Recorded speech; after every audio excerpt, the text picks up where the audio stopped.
Coucou. Oh ma choupette là. Attends. Attends. Non. Pour le petit déj, je me suis fait un lait chocolaté, comme vous avez vu. Et je mange des madeleines. Elles sont trop bonnes. J'ai une sale tête par la même occasion. Mais bon, c'est pas grave.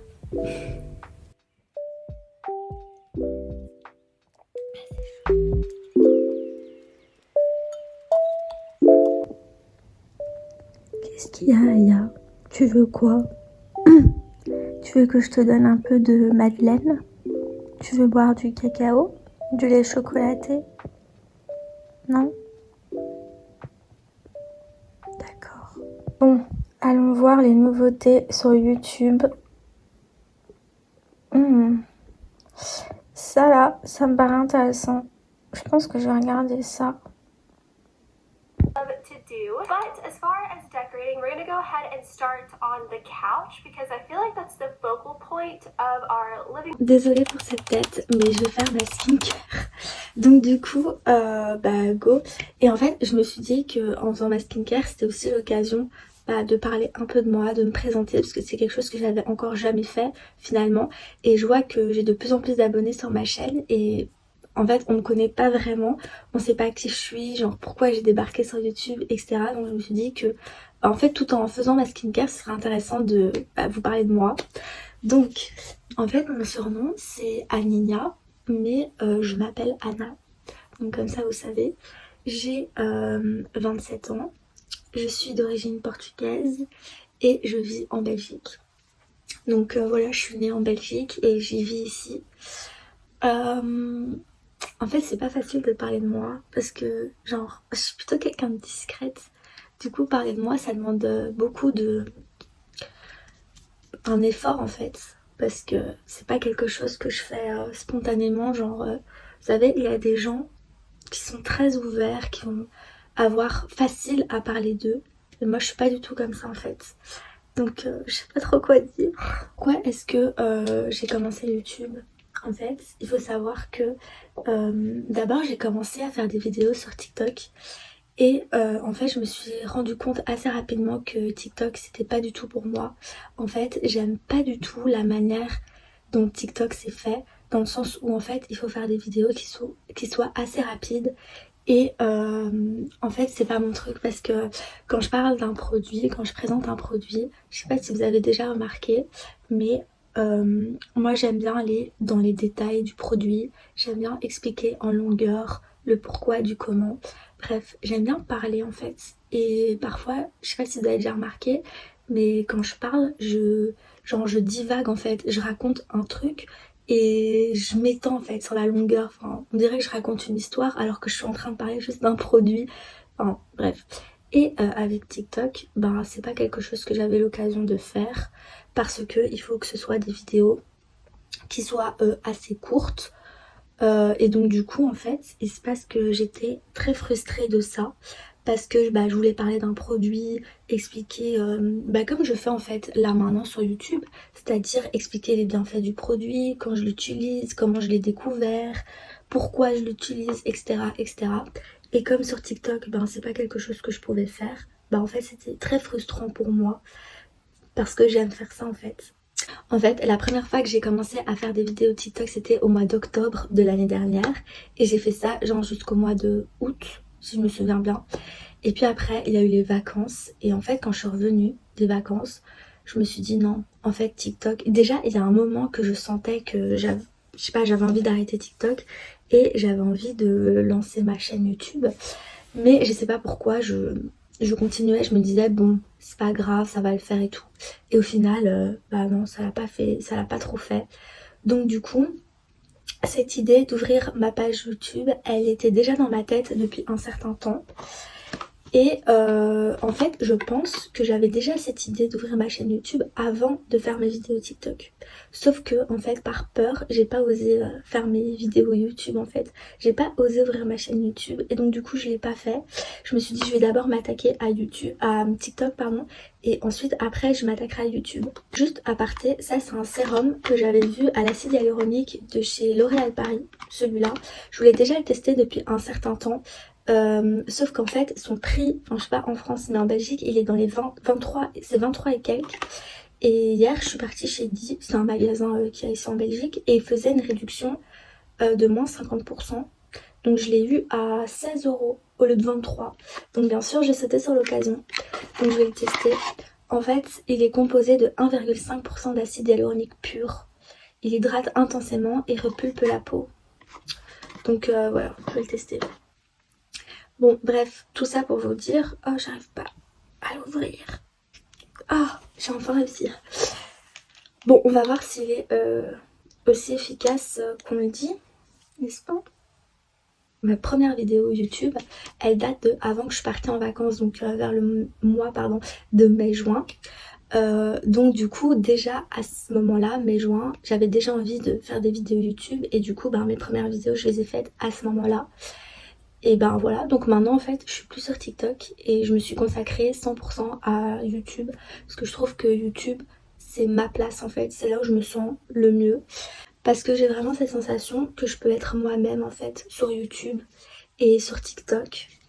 J'ai pas eu cette impression que je pouvais être moi-même.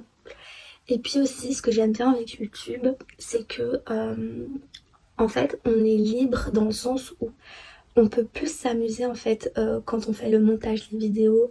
On a une plus grande liberté en fait déjà au niveau du temps parce que du coup on peut faire des vidéos de 15 minutes comme des vidéos de 30 minutes ou des vidéos de 5 minutes. Et puis aussi au niveau du montage on peut plus s'amuser que sur TikTok en fait. Genre, je sais pas, moi j'aime bien en fait m'amuser au moment où je fais les montages. On peut s'amuser dans l'écriture, on peut s'amuser en rajoutant des machins, on peut s'amuser en rajoutant des voix, en déformant des voix, enfin bref. Du coup, moi c'est ce que j'aime en fait avec YouTube, voilà. De toute manière, déjà depuis un certain temps, comme je l'ai dit, bien avant TikTok, j'avais envie de faire YouTube, sauf que je le sentais pas. Et je me suis dit, au pire tu te jettes à l'eau, tu vois ce que ça donne. Et si ça fonctionne tant mieux. Si ça fonctionne pas, t'arrêtes quoi. Mais au moins essaye. Et donc du coup, comme quoi il faut toujours suivre son premier instinct. Genre sa première pensée, il faut toujours la suivre. Moi ma première pensée c'était justement faire YouTube et pas TikTok. J'aurais dû l'écouter, mais bon, c'est pas grave. Comme on dit, il est jamais trop tard. Mais voilà. Donc du coup, moi je suis très satisfaite pour l'instant et je vois d'ailleurs que j'ai de plus en plus d'abonnés et je suis trop contente. Du coup, merci en fait parce que je vous ai jamais dit merci, j'ai jamais pris ce temps de vous remercier, de vous être abonné à ma page. Ça fait plaisir aussi quand je reçois des commentaires, on me pose des questions sur des produits, enfin bref en fait tout ça c'est... En tant que passionnée de skincare, ça fait trop plaisir en fait parce que justement j'aime ça. Donc je suis trop contente. Et sur TikTok aussi, il n'y avait pas beaucoup de monde qui interagissait avec moi. Genre il n'y a personne qui me posait des questions. Et quand t'es passionné par un truc et qu'il n'y a personne qui te pose des questions, en fait c'est super frustrant. Et c'est ce que j'avais en fait avec TikTok. Enfin bref, vous avez compris, TikTok c'était pas très ouf. Merci. Merci pour ça, de commenter, d'aimer et de vous abonner. Ça fait très plaisir. Enfin, ça me donne envie de faire des vidéos qui soient plus qualitatives, qui soient plus intéressantes. Donc c'est cool. Franchement, merci beaucoup. Donc là, je mets mon collagène. Sinon aussi je vous ai pas dit mais donc j'ai fini mes études au mois de septembre. Donc j'ai fait des études en histoire et maintenant je suis diplômée. Donc maintenant je suis dans le monde des grands parce que voilà quoi, c'est le monde du travail, le monde des grands, le monde des adultes. Et en vrai de vrai, je me sens pas encore mentalement et psychologiquement prête à affronter le monde des adultes. Même si j'ai 27 ans et que je suis une jeune adulte, en fait je me sens pas encore prête à ça en fait. avoir une responsabilité, parce qu'en soi, quand on est dans les études, on n'a pas vraiment de responsabilité en fait. Juste, on va en cours, on est responsable dans le sens où on va en cours, on prend note. C'est à nous d'être responsables dans le sens où c'est à nous de décider si on va en cours ou pas, c'est à nous de décider si on prend note ou pas, c'est à nous de décider si on étudie ou pas. Donc là, oui, il y a de la responsabilité, mais quand on travaille, c'est une autre responsabilité. C'est quand même une responsabilité plus importante en fait, finalement. Et en fait, je suis pas encore prête à cette responsabilité-là. Mais en fait, j'ai entendu dire que quand on a peur, c'est justement le moment où on a peur qu'il faut se lancer. Donc voilà. Moi j'ai fait des études jusqu'en master, donc j'ai été jusqu'en master. Sauf qu'en fait, j'ai pas validé la totalité de mes crédits en master. Il me manquait genre 7 cours en fait de master à valider. Et c'est parce qu'en fait j'en avais tout simplement marre des études. J'avais envie de gagner de l'argent, j'avais envie de travailler. Parce que bah voilà quoi, je travaillais pas à côté, j'avais pas de job étudiant à côté, j'avais pas d'argent en fait. Et quand par exemple il s'agissait de sortir, de m'acheter des choses et tout, bah c'était chiant parce que je pouvais pas le faire étant donné que j'avais pas d'argent. Et du coup, en fait tout ça, cette frustration de pas pouvoir me payer des trucs quand j'en ai envie, quand je sors, etc. Enfin bref, ça m'a juste, en fait ça m'a juste saoulée. Et je me suis dit c'est bon, je vais travailler, je vais gagner mon argent et je pourrai enfin me faire plaisir, m'acheter des choses. Évidemment, là j'ai encore la chance de vivre avec ma mère, donc voilà. Mais c'est sûr que lorsque j'aurai mon appartement ou ma maison et que je paierai mon loyer, ce sera totalement différent. Enfin bref. Et donc du coup, comme il me manque 7 crédits, 7 cours en fait de master à valider, dont mon mémoire, j'ai pas mon master mais j'ai au moins mon bachelier. Donc en France c'est la licence, donc ça fait bac plus 3. Donc voilà. Le seul inconvénient c'est que dans le secteur en histoire en fait, il n'y a pas beaucoup de débouchés. Pour avoir un débouché en histoire, il faut faire le master, sauf que moi je l'ai pas fait. Donc voilà. Et donc là pour l'instant je suis en train de chercher plus dans le secteur de la vente, des choses comme ça quoi. En fait où je trouve du travail tout simplement, où j'aurai la chance de trouver du travail. Mais je cherche particulièrement dans le secteur de la vente. Parce que j'avais déjà fait un job étudiant dans le secteur de la vente. Et j'avais plutôt bien aimé. Donc je me dis pourquoi pas. Donc voilà, on verra bien. Là maintenant je vais faire mes sourcils. Toujours mes sourcils, c'est un truc que je fais tout le temps. Ce sera intéressant si vous avez si ça vous intéresse, évidemment, de me connaître un peu plus, de me poser des questions en commentaire et je pourrais faire une vidéo où je vous répondrai en fait, où je répondrai à vos questions. Si ça vous intéresse, bien sûr, de me connaître davantage. Sinon, bah tant pis, hein. Je vais pas vous forcer. Hein. Mais si jamais, posez-moi des questions et je ferai une vidéo et je répondrai à vos questions. Voilà. Parce que, voilà, comme je vous ai dit, parler de moi, c'est pas quelque chose que je fais de manière spontanée en fait. Il y a des gens qui ont beaucoup plus facile et qui sont beaucoup plus ouverts à parler d'eux, à raconter leur vie, hein. Mais moi je suis pas du tout comme ça. Mais vraiment, je suis très réservée. Très très réservée. C'était mon moment skincare et mon moment présentation. Donc voilà. Je viens de terminer de manger. Maintenant il faut que je range ma chambre. Je vais pas vous montrer tout le processus ni filmer tout parce que j'ai déjà fait une vidéo vlog là-dessus où j'avais arrangé ma chambre. Donc du coup ça sert à rien de vous remontrer. Mais je vais faire la même chose que j'avais fait, c'est-à-dire ranger mon bureau parce qu'il est bordélique. Est-ce une blague? Non. Nettoyer mon miroir parce qu'il est poussiéreux. Secouer mes tapis parce qu'ils sont poussiéreux aussi. Enfin c'est pas qu'ils sont poussiéreux mais bon en une semaine il y a quand même une accumulation de poussière qui s'est faite. Et puis aspirer la poussière et peut-être passer un peu du suifeur sur le parquet. Et sinon c'est tout. Je vous ai pas montré mais c'est des petites choses que j'ai achetées récemment chez Action. Donc je me suis pris des petits sacs comme ça de cadeaux de Noël. Je trouve ça trop joli. Hop. Je me suis pris un petit gnome. Moi je l'ai trouvé trop cute. Avec les petits cœurs là. Enfin les voilà. Et une lanterne qui s'allume. Ça donne ça en fait. Hop. Franchement, il y avait en blanc, il y avait en rouge et le dessin c'était un cerf. et la avait en vert et le dessin c'était en sapin je crois.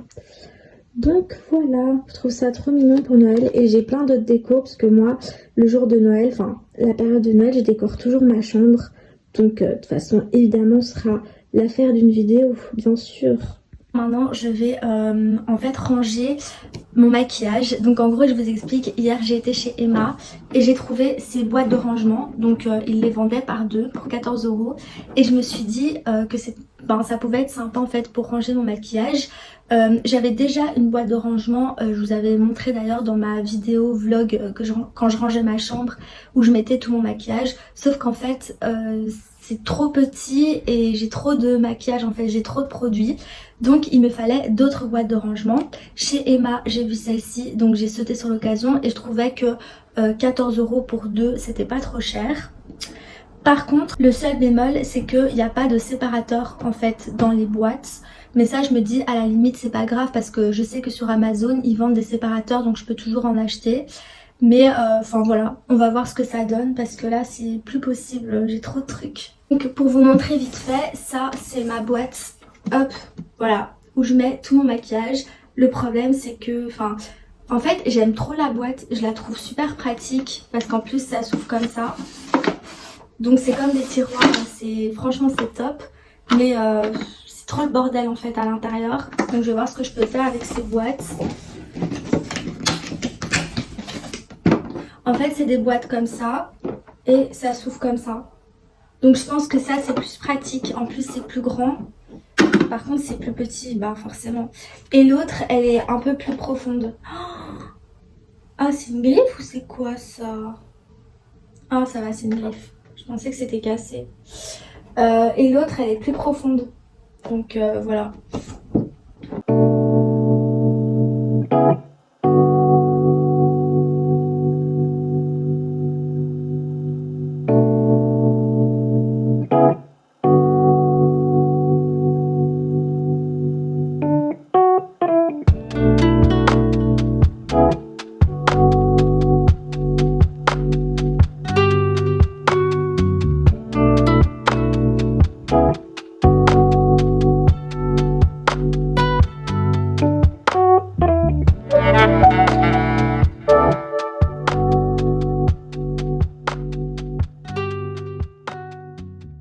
Pour vous expliquer, dans celui-ci j'ai mis tout ce qui est rouge à lèvres, gloss, crayon pour le contour des lèvres.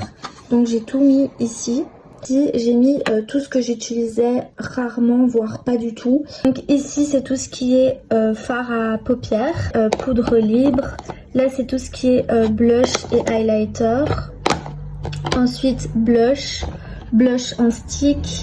Ça c'est tout ce qui est bronzer. Bon c'est pas très rangé mais en soi j'ai regroupé, vous avez compris quoi, la thématique en soi. J'avais envie de ranger tout ce qui est, vous savez, pour vous démaquiller là, les serviettes démaquillantes, les serviettes pour le visage, les cotons, les beauty blenders.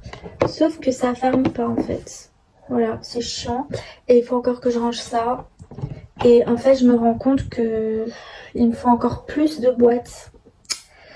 Donc voilà, super. Voilà le résultat final. J'ai mis ça ici, mes deux trucs. Ensuite ici, bah, j'ai mis ce que je vous ai montré. J'ai mis ça au-dessus. J'ai ici un petit peu changé. J'ai mis mes parfums là. Et puis voilà. En gros, je pense que je vais devoir acheter d'autres boîtes parce que j'ai trop de trucs et que c'est pas suffisant. Là on est le soir et je vous retrouve dans ma salle de bain parce que je vais faire ma skincare du soir. Donc je vais vous montrer toutes les étapes. En gros vous les connaissez mais bon voilà, c'est ma routine du dimanche. Sauf que le dimanche il se passe que je fais vraiment ma skincare en profondeur. C'est-à-dire que j'exfolie ma peau, je fais un masque sur le visage. Enfin vraiment c'est en profondeur, enfin c'est le nettoyage en profondeur. Donc là pour l'instant j'essaie un échantillon que j'avais pris en pharmacie de chez Bioderma. C'est le sébium gel moussant nettoyant purifiant pour les peaux mixtes à grasse. Donc pour l'instant je mets ça. Vous savez que normalement je mets, attendez je vais vous montrer. Normalement j'utilise mon savon peint aux algues marines et au sel marin. Mais bon, là comme j'ai l'échantillon, je vais tester l'échantillon, enfin je le teste. Maintenant que j'ai fait l'exfoliation du visage, je vais passer au masque. Là, je vais poser un masque à Lek-Shouya revitalisant pour tout type de peau de la marque Theo Broma. Donc voilà, c'est celui-là. C'est au cacao et en fait, ça sent vraiment le cacao. C'est comme ça. Attendez, c'est comme ça. Ensuite, il faut laisser poser 5 à 10 minutes. Et ça sent vraiment le cacao, c'est un truc de fou.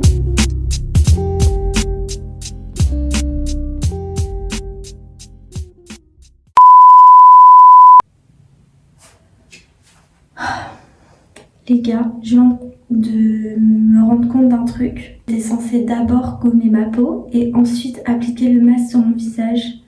Et j'ai complètement zappé de gommer ma peau. Là, ça fait 10 minutes que j'ai posé le masque. Je sais pas si vous voyez, mais en gros, on dirait que j'ai mis du fond de teint, mais genre 10 fois ma teinte et que j'ai laissé sécher. Je mets mon sérum de chez Bioma que vous connaissez.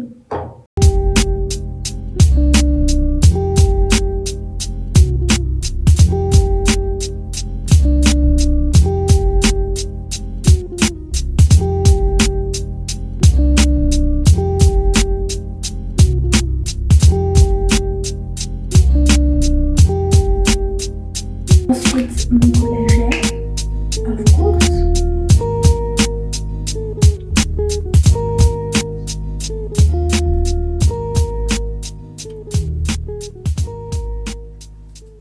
Maintenant, je vais mettre une crème de nuit. C'est un nouveau, enfin c'est pas un nouveau truc, je l'avais déjà utilisé auparavant, mais là je vais la remettre. C'est de la marque Aini Skincare, Bienfait de la Lune. Crème visage nuit, extrait de 1K Inchi. Bref, je vais mettre ça.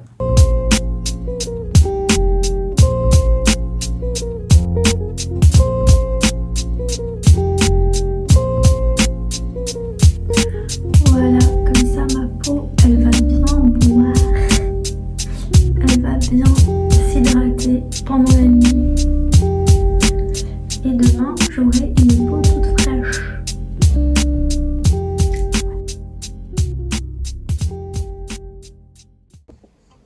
En fait, c'est chelou parce que je lui ai pas parlé. Sérieusement? Elle est pas venue me parler non plus. Essaye quand même d'aller là. Les gars, je vous ai lâché et je viens de me rendre compte à l'instant. Donc, comme vous avez vu du coup dans les images précédentes, j'étais devant Love is Blind. J'ai commencé la saison il n'y a pas si longtemps que ça. Et du coup, là je suis à la saison 2. Et voilà. Et ensuite, je vais faire dodo parce que demain est un autre jour. Et j'ai aussi oublié de vous dire ce que j'avais fait du coup la journée, puisque je vous ai lâché après avoir rangé ma chambre.